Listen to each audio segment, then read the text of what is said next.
AP private member bill రాజ్యసభలో voting లో నెగ్గుతుందా లేదా అని ఏపీ మొత్తం ఉత్కంఠగా ఎదురుచూస్తూ ఉంది. విజయవాడ నుంచి పూర్తి డీటెయిల్స్ ని మనకి ఆలూరి రమేష్ అందించేందుకు సిద్ధంగా ఉన్నారు. Over to you Ramesh.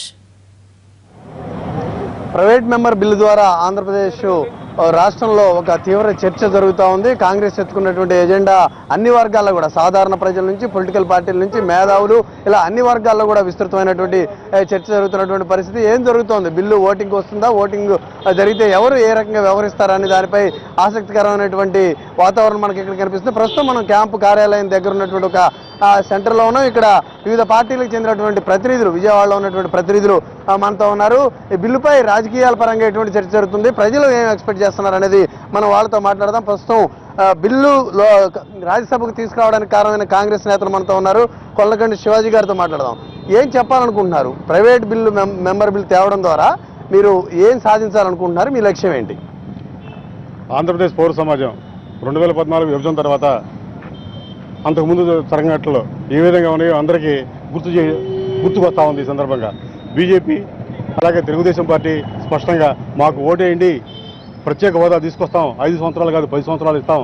ఆ ప్రత్యేక హోదా వల్ల తమిళనాడు నుంచి పరిశ్రమలు నెల్లూరుకు వస్తాయి, బెంగళూరు నుంచి అనంతపురంకి వస్తాయి, ఒరిస్సా నుంచి ఉత్తరాంధ్రకి పరిశ్రమలు వస్తాయి. కాబట్టి మాకు తప్పకుండా ఓటు చేయండి, మేము ఆంధ్రప్రదేశ్ని బాగు చేస్తామని చెప్పి రకరకాల మాటలు చెప్పి ఈరోజు 2 సంవత్సరాలు అవుతున్నా కూడా ఏదైతే ప్రణాళికా సంఘానికి లెటర్ రాసి మన్మోహన్ సింగ్ గారు దిగిపోయారో ఆ ప్రణాళికా సంఘాన్ని వీళ్ళు రద్దు చేసి ఆంధ్రప్రదేశ్కి ఇవ్వడం సాధ్యం కాదని చెప్పి పరోక్షంగా సంకేతాలు ఇస్తా ఉన్నారు. ఇప్పుడు ఏం చెప్తా ఉన్నారంటే ప్రత్యేక హోదాకి ఆంధ్రప్రదేశ్ ఫిట్ అవ్వదో, దానికి నామ్స్ దీనికి అంగీకరించవు అని చెప్తా ఉన్నారు. ఇంతకుముందు 11 రాష్ట్రాలకు సంబంధించి ప్రత్యేక హోదా వచ్చినప్పుడు బిల్లులో పెట్టలేదు ఏంటని చెప్పి పౌర సమాజం ప్రశ్నిస్తూ ఉంది. కాబట్టి చంద్రబాబు నాయుడు గారు, వెంకయ్యనాయుడు గారు వీరిద్దరూ కూడా ఆంధ్రప్రదేశ్ ప్రయోజనాల దృష్ట్యా ప్రత్యేకంగా విద్య, ఉపాధి రంగాల్లో మా ప్రాంతం పారిశ్రామికంగా అభివృద్ధి చెందడం కోసం ప్రత్యేక హోదా అవసరం. అందులో భాగంగానే ఈరోజు కేవీపీ రామచంద్ర గారి బిల్లు ఓటింగ్కి చర్చకి వస్తున్న నేపథ్యంలో మనం ఏదైనా సరే ఏ రాజకీయ పార్టీకి సంబంధించిన ముందు మనం ఆంధ్రప్రదేశ్ ప్రభుత్వం, మన పక్కనున్న తమిళనాడు, కర్ణాటక రాష్ట్రాల్లో కావేరీ నదీ జలాల వివాదాలు జరుగుతున్నప్పుడు అక్కడ అధికార పక్షం ప్రతిపక్షం ఒకటవుతా ఉంది. ఇక్కడ కూడా అధికార పక్షం ప్రతిపక్షం ఒకటై మన రాష్ట్ర ప్రయోజనాలు సాధించుకునే దానికోసం ఒకళ్ళని బ్లేమ్ చేసుకోకుండా కేవీపీ రామచంద్రరావు గారు పెట్టిన బిల్లును ఒప్పుకొని అందరం దాన్ని గెలిపించినట్టయితే తప్పకుండా మన ఆంధ్రప్రదేశ్ బాగుపడుతుందని ఇప్పటి వరకు కేవీపీ బిల్లు గారు సహకరించిన పెద్దలందరికీ కూడా హృదయపూర్వక ధన్యవాదాలు, కృతజ్ఞతలు తెలియజేస్తా ఉన్నాం. బీజేపీ నేతలు కూడా పెద్ద మనసు ప్రకారం, అంతరాత్మ ప్రబోధం ప్రకారం మీరు కూడా ఈరోజు మధ్యాహ్నం 3 గంటలు జరిగే దాంట్లో కేవీపీ గారు ప్రవేశపెట్టిన ప్రైవేటు బిల్లు చట్టం రూపేణ అయ్యే దానికోసం సహకరించవలసిందిగా ఆంధ్రప్రదేశ్ పౌర సమాజం తరఫున వివిధ రాజకీయ పక్షాలకి సవినీయంగా మనం చేస్తా ఉన్నాం. ఈ రోజు పెట్టే ఒక బిల్లుతోటి ప్రత్యేక హోదా సాధ్యమని మీరు అనుకుంటున్నారు? ఇది కేవలం రాజకీయ ఎత్తుగడని చెప్పేసి అధికార పార్టీ చెప్తా ఉంది. ఇది ఊరికే తప్పించుకోవటానికి చెప్పే విషయం తప్ప ప్రైవేట్ బిల్లులు కూడా పార్లమెంటు చరిత్రలో ఎన్నోసార్లు అవి చట్టరూపం దాల్చినటువంటి అవకాశాలు ఉన్నాయి. ఒకప్పుడు ఏదో ఒక బిల్లు పెడితే 2 సభలు కూడా ఆమోదించి దాన్ని చట్టం చేయడం జరిగింది. ఇవాళ ఏంటంటే వాళ్ళ ఎవరికి కూడా స్వార్థం లేదు. వాళ్ళంతా కూడా తెలుగు ప్రజలు కోరుకునేది ఏంటంటే ప్రత్యేక హోదా అనేటటువంటిది అవార్డు ఇస్తామని చెప్పాం. ఆ యొక్క విధి విధానాలు పొందుపరచడం జరిగింది. ఆనాడు పార్లమెంటు సాక్షిగా కూడా వాళ్ళు ఎవరైతే పార్లమెంటు వ్యవహారాల శాఖ మంత్రిగా ఉన్నారో పెద్దలు వెంకయ్యనాయుడు గారు కూడా ఆనాడు మేము అధికారంలోకి వస్తే 10 ఏళ్ళు చేస్తాం, ఇంకా మెరుగైనటువంటి అవకాశాలు కల్పిస్తాం అనేటువంటిది వారు చెప్పడం జరిగింది. ఇవాళ తీరా బిల్లు కాడికి వచ్చేసరికి ఫుల్ మెజార్టీ ఉన్నటువంటి భారతీయ జనతా పార్టీ కూడా ఇవాళ మద్దతు తెలుపుతున్నటువంటి ఆశాభావాన్ని మేము వ్యక్తం చేస్తున్నాం. అలాగే తెలుగుదేశం పార్టీ ఆనాడు విభజన విషయంలో సంబంధం లేదని వారు చంద్రబాబు నాయుడు గారు తెలుగుగా చెప్పినప్పటికి కూడా ఆయన కరీంనగర్ వెళ్ళి తెలంగాణ ఇచ్చారని చెప్తున్నాడు. ఆనాడు ఆయన లెటర్లు ఇచ్చారు 2 సార్లు. అలాగే యలమల రామకృష్ణ గారి యొక్క పోర్ కమిటీ యొక్క అభిప్రాయం తెలుసుకుని తేవాలని ఆవశ్యకత ఉందని అన్నాడు చెప్పడం జరిగింది. ఏదేమైనప్పుడు కూడా వారు తెలుగువారిగా అందరం కూడా రాష్ట్రాభివృద్ధి విషయంలో కానీ, రైతాంగ సమస్యల విషయంలో కానీ, వాళ్ళ విద్యార్థులకి జీవనమరణ సమస్యగా ఉన్నటువంటి రకరకాల సమస్యలు వాళ్ళు సాల్వ్ అవ్వాలంటే వాళ్ళ ప్రత్యేక హోదా అనేటటువంటి అనివార్యం. తప్పకుండా దీని విషయంలో పార్టీలకు అతీతంగా అందరి యొక్క అజెండా ప్రత్యేక హోదా అనే లెవెల్లోనే వాళ్ళు పనిచేయాలనే ఆశాభావం వ్యక్తం చేస్తున్నాం. ఇప్పుడు వరకు కూడా దాదాపు పార్లమెంట్లో ఉన్నటువంటి కొంతమంది సభ్యులు ఈ బిల్లుకి మద్దతు ఇవ్వడం జరిగింది. వారందరూ కూడా అభినందన తెలియజేస్తూ వాళ్ళు కేవీపీ రామచంద్ర గారు పెట్టినటువంటి ఈ ప్రైవేట్ బిల్లు విషయంలో పూర్తిగా తెలుగుదేశం పార్టీ కానీ, వైఎస్ఆర్సీపీ పార్టీ కానీ, భారతీయ జనతా పార్టీ కానీ పూర్తిగా సంఘీభావం తెలుపుతారనేటటువంటిది తెలుగు ప్రజల యొక్క ఆకాంక్ష. దానికి భిన్నంగా చేరనేటటువంటిదే మా నమ్మకం. అలా చేస్తారని ఆశిస్తున్నాం మేము. సార్, ప్రధాన ప్రతిపక్షం మొదటి నుంచి కూడా ప్రత్యేక హోదాపై దీక్షలు చేపట్టారు, ఆందోళన నిర్వహించారు. ఇప్పుడు ఉన్నటువంటి సిచ్యువేషన్ మీద మీ రియాక్షన్ ఎలా ఉంటుంది? మొట్టమొదటి నుంచి జగన్మోహన్ రెడ్డి గారు కోరుకునేదే ప్రత్యేక హోదా ఈ రాష్ట్రానికి. అడ్డంగా చీల్చినటువంటి కాంగ్రెస్ కానీ టీడీపీ వారు కానీ ఈ రాష్ట్రాన్ని ముక్కలు చేయడానికి పూనుకునేటువంటి సమయం ఆ రోజు జరిగింది. తర్వాత అయినటువంటి గాయాన్ని పూడ్చడానికి గాను ప్రత్యేక హోదా కావాలని అడిగాం. ఆ ప్రత్యేక హోదా కోసం ఉద్యమాలు నిర్వహించినటువంటిది జగన్మోహన్ రెడ్డి గారు వైఎస్ఆర్ పార్టీ నుంచి. మరి ఈ రోజున అంటే 2015 మార్చిలో ఒక తీర్మానం, 2016 మార్చిలో ఒక తీర్మానం కూడా అసెంబ్లీలో చేయబడినటువంటి దాన్ని మరలా దీన్ని తెర మీదకి తీసుకురావడంలో ఒక నాటకం ఆడుతూ ఉన్నారు.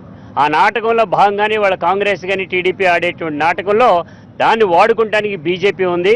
బీజేపీ ఎటువంటి పరిస్థితుల్లో దీన్ని సుముఖత వ్యక్తపరచదు అనేటువంటిది ఆంధ్రప్రదేశ్ ప్రజానీకానికి అన్యాయం చేయడానికి బీజేపీ ఉంటే దానికి వత్తాసుగా వెనకుండి బ్యాక్గ్రౌండ్ మ్యూజిక్ మాత్రం వాయించడానికి మాత్రమే టీడీపీ ఉన్నది. ఎందుకంటే వైసీపీ ఎంపీలు ఏం చేయబోతున్నారు? ఎటువంటి పరిస్థితుల్లో ప్రత్యేక హోదా పైన ఏ ఒక్కరు బిల్లు పెట్టినా ఎవరు పెట్టినా దానికి సపోర్ట్ చేయటమే కాకుండా గతంలోనే చెప్పాం, చంద్రబాబు నాయుడు గారిని డైరెక్ట్గా రమ్మనండి, ఆయన వెనకే మేము ఉంటామని కూడా చెప్పాం. కానీ ఇవాళ ఆయనేం మాట్లాడకుండా ఉండేటువంటి పద్ధతి ఉన్నది. కొండలో కూడంటే కుండలోనే ఉండాలంట, కుర్రాడు మాత్రం దుడ్డుగా ఉండాలి, ఆ మంత్రులు మాత్రం మంత్రులుగానే ఉంటారంట కేంద్రంలో. కానీ ఇవాళ జరిగేటువంటి కార్యక్రమాలు మాత్రం జరుపుకుంటూ ఉంటారు. ప్రత్యేక హోదా 960 కిలోమీటర్ల పొడవుగా ఉండేటువంటి కోస్టల్ క్యారిడార్లో ఇవాళ ఫ్యాక్టరీలు కనుక వస్తే ఎంత బలపడతామనేటువంటిది కూడా ఆలోచించాలి. ఒకే మాట చెప్తానండి, ఇవాళ విజయవాడ నగరం నుంచి 50 మంది ఉత్తరాంచల్ వెళ్ళి మెడికల్ ఫ్యాక్టరీస్ పెట్టారు. ఇక్కడి నుంచి వెళ్ళిన విజయవాడ నుంచి అంటే ప్రత్యేక హోదా ఉంది కాబట్టి ఎగ్జామ్షన్స్ ఉన్నాయి కాబట్టి ఆ రోజు వెళ్ళారు. ఇవాళ ఇక్కడ పెట్టమనండి, వేలాది మంది ఔత్సాహికులందరూ ఇక్కడికి వచ్చి ఫ్యాక్టరీలు పెడతారు. ఉద్యోగ వ్యవస్థ, ఆర్థిక పరిస్థితి, ఆర్థిక స్వావలంబన పూర్తిగా వస్తుంది ప్రత్యేక హోదా ద్వారా. ఇది గనక రానటువంటి పరిస్థితుల్లో మనకి ఇబ్బంది పడేటువంటి కార్యక్రమం ఉంటుందండి. మొత్తం ప్రతిపక్షం కానీ లేకపోతే కాంగ్రెస్ బిల్లు పెడుతున్న కాంగ్రెస్ కానీ ప్రత్యేక హోదాతో స్వరూపం మారిపోతుంది. ఇప్పుడు పెట్టినటువంటి బిల్లుతో తెలుగుదేశం బీజేపీ వైఖరి కూడా బయటపడుతుందని చెప్తా ఉన్నారు. అధికార ప్రతినిధిగా మీరేం చెప్తారు? మీ తెలుగుదేశం పార్టీ వాయిస్ ఏంటి? మేము ఇప్పటికే ఓటింగ్కి వస్తే ఖచ్చితంగా మద్దతు ఇవ్వాలి అని చెప్పని నిర్ణయం తీసుకోవడం జరిగింది. అదే సందర్భంలో ఈ బిల్లుని ప్రవేశపెట్టే సందర్భంలో కాంగ్రెస్ పార్టీ యొక్క కుట్ర, అదే ప్రధాన ప్రతిపక్షం యొక్క దానిలో భాగస్వామ్యం ఏ విధంగా ఉందనేది ప్రజలకు వివరించడం కూడా చాలా ముఖ్యమైన అంశం. ఎందుకోసం అంటే ఇప్పటికే కాంగ్రెస్ పార్టీ తరఫున మాజీ ప్రధాని మన్మోహన్ సింగ్ గారు కనీసం ఒక్క చర్యన తీసుకోలేదు. రాజ్యసభ సభ్యుడిగా వారు ఉన్నప్పుడు వారే బిల్లును నిజంగా నిజాయితీ ఉంటే ప్రవేశపెట్టే పని అది చేయలేదు. తర్వాత ప్రివిలేజ్ కమిటీకి ఏదైతే ఆయన హామీ ఇచ్చారో ఒక రాజ్యసభలో, ఆ హామీకి సంబంధించి నెరవేర్చకపోతే ఒక ప్రధానమంత్రిగా ప్రివిలేజ్ కమిటీకి ఆయన నివేదించే అవకాశం ఉంది. అది ఇప్పటివరకు చేయలేదు. ఆఖరికి నిన్న కూడా కాంగ్రెస్ పార్టీకి చెందిన ప్రాంతీయ నాయకులు మాత్రం అన్ని పార్టీల చుట్టూ తిరిగి మద్దతు అడుగుతా ఉన్నారు. కానీ కనీసం కాంగ్రెస్ అధిష్టానం దాని పట్ల ఏమాత్రం చిత్తశుద్ధి చూపించలేదు. దాని తర్వాత వచ్చినటువంటిది ముఖ్యమైనది, ఆల్రెడీ ఒకసారి ఓటింగ్కి వస్తే కనీసం కోరాన్ని మెయింటైన్ చేయనటువంటి కాంగ్రెస్ పార్టీ యొక్క చిత్తశుద్ధి ఏమాత్రం ఉందో ఇదంతా కూడా వివరిస్తాం. అదే సందర్భంలో ఖచ్చితంగా మేము ఆ విధంగా ఖచ్చితంగా రాష్ట్రపతి మీ చేతగానితనాన్ని, మీ వల్ల కానితనాన్ని ఊరినే మాట్లాడక ప్రజల్ని రోడ్ల మీద ఇచ్చినటువంటి మీ యొక్క ఘనతని ప్రజలందరూ గొప్పగా చెప్పుకుంటా ఉన్నారు. చరిత్రలో మీ పేర్లు బాగా మిగిలిపోతూ ఉంటాయి. ఈ రోజు ప్రైవేటు బిల్లుకు సంబంధించి కూడా మేము మద్దతు ఇవ్వడం కోసం సిద్ధపడ్డా ఉంటేనే ఈ రాష్ట్ర విస్తృత ప్రయోజనాలు దృష్ట్యా మేము సిద్ధంగా ఉన్నామని చెప్తా ఉన్నాం. మొత్తం మీరు ఒక నాటకం, మీ పార్టీ మనుగడలో ఉంది, ఉనికి చాటుకోవడం కోసమే ఈ ప్రయత్నాలు చేస్తున్నారని ప్రధాన ప్రతిపక్షం వైసీపీ అంటా ఉంది, అధికార పక్షం తెలుగుదేశం కూడా చెప్తోంది. ఏం సమాధానం చెప్తారు దీనికి? ఈ ఆడలేక మధ్యలో కూడా సందంగా ఉన్నాయి ఇది కూడా. అంటే ఈ ప్రైవేటు బిల్లు చట్టం అవుతుంది, దాని ద్వారా ప్రత్యేక హోదా వస్తుందని మీరు అనుకుంటున్నారా? తప్పకుండా ఇప్పటి వరకు భారతదేశ చరిత్రలో, పార్లమెంటరీ చరిత్రలో 14 ప్రైవేటు బిల్లులు చట్టం, ఉభయ సభల్లోనూ ప్రైవేటు బిల్లు ఆమోదం పొంది చట్టమైన సందర్భాలు ఉన్నాయి. ఇప్పుడు మేమేమంటామంటే రాష్ట్ర ప్రయోజనాలకి భిన్నంగా ఇప్పుడు కేంద్రం వ్యవహరిస్తుంది కాబట్టి మీరు అన్న మాటలు ఎన్నికల మేనిఫెస్టోలో పెట్టిన ఏదైతే ప్రత్యేక హోదా ఉందో దాన్ని ప్రజల ముందుకు తీసుకొచ్చి దాన్ని చట్టం చేసి మన రాష్ట్రాన్ని కాపాడుకుందాం. చట్టంలో ఉన్నాయి, అమలు చేయట్లేదు. విశాఖపట్నం రైల్వే జోన్ ఇంతమటికి ఏమైంది? రైల్వే జోన్ మచిలీపట్నం పోర్టు సంగతి ఏమైంది? రామాయణపట్నం, దుగరాజపట్నం పోర్టులు ఏమైంది? ఇవన్నీ కూడా వీళ్ళు ఏం చేయట్లేదు. వీళ్ళేమి కేంద్రం నుంచి తేట్లేదు. కానీ మీరు వాళ్ళు చేస్తున్న మంచి ప్రయత్నాన్ని కూడా మీరు హర్షించడం లేదు. పైగా ప్రత్యేక హోదా విషయంలో తెలుగుదేశం అంత సీరియస్ గా వ్యవహరించడం లేదని మొదటి నుంచి ఉన్నటువంటి అలిగేషన్. లేదండి, వాళ్ళ ఉనికి కోసం వీళ్ళు చెప్తా ఉంది ప్రత్యేక హోదా ఒకటే సరిపోతుంది అన్నట్టుగా మాట్లాడుతూ ఉన్నారు. మేమనేది ప్రత్యేక హోదా తీసుకున్నటువంటి చాలా రాష్ట్రాలు తర్వాత వెనకబడినాయి. కాబట్టి ప్రత్యేక హోదాతో పాటుగా మిగిలినటువంటి అన్నీ కూడా ఈ రాష్ట్రానికి అవసరం. కేంద్ర ప్రభుత్వ సహాయ సహకారాలు పొందాలి అని చెప్తా ఉన్నాం. అదేవిధంగా ఈరోజు కేంద్ర ప్రభుత్వం సహాయ సహకారాలు అందిస్తూ ఉంది, మరింత అందించాలని కోరుతా ఉన్నాం. కాబట్టి తెలుగుదేశం పార్టీ యొక్క రాష్ట్ర ప్రయోజనాల దృష్ట్యా కూడా మేము ప్రైవేట్ బిల్లుకి మద్దతు ఇస్తా ఉంటేనే మాకు ఏ విధంగా దీని మీద చిత్తశుద్ధి ఉందో అర్థమవుతా ఉంది. ఒకసారి బీజేపీ అధికార ప్రతినిధి ఉన్నారు. ఈ వ్యవహారం అంతా బీజేపీకి ఏ రకంగా చుట్టుకోబోతుంది, మీరు రాజకీయంగా చేశారంటున్నటువంటి ఆ ఫలితం వాళ్ళకి దక్కుతుందా లేదా అనేది ఒకసారి మనం బీజేపీ ప్రతినిధితో మాట్లాడదాం. మొదటి నుంచి కూడా మోడీ 2 ఏళ్ల నుంచి మోసం చేస్తా ఉన్నారు, ఆంధ్రప్రదేశ్ ప్రజలకు ఇచ్చిన హామీలను నెరవేర్చడం లేదనేది ప్రజల్లో ఉన్నటువంటి అభిప్రాయంగా రాజకీయ పార్టీలు చెప్తున్నాయి, ప్రజా సంఘాలు చెప్తా ఉన్నాయి. ఇప్పుడున్నటువంటి ప్రైవేట్ బిల్లు విషయంలో బీజేపీ ఎలా వ్యవహరిస్తుంది అనేది కీలకంగా ఉంది. ఏం చెప్పబోతున్నారు మీరు ప్రజలకి? ఈ రాష్ట్రంలో అధికారం కోల్పోయి కేంద్రంలో అధికారం కోల్పోయి ఆంధ్రప్రదేశ్లో ఉనికిని చాటుకోవడం కోసమే కాంగ్రెస్ పార్టీ ఆడుతున్నటువంటి కపట నాటకంలో భాగంగా కేవీపీ రామచంద్రరావు ప్రైవేట్ బిల్లు పేరుతో ఆయన బిల్లు పెట్టే చట్టం చెప్పని చెప్తే నాటకం మీది నాటకం. ఢిల్లీని రాజధాని నిర్మిస్తామని చెప్పి తిరుపతి వెంకటేశ్వర స్వామి పాదాల సమితిగా మోడీ గారు చెప్పారా లేదా? ఇవాళ వీళ్ళకి చిత్తశుద్ధి ఉంటే ప్రధానమంత్రిగా మన్మోహన్ సింగ్ గారు పార్లమెంట్ డోర్లేశారు. రాజ్యసభలో వీళ్ళెవరు బీజేపీ నాయకులు చెప్పినా నేను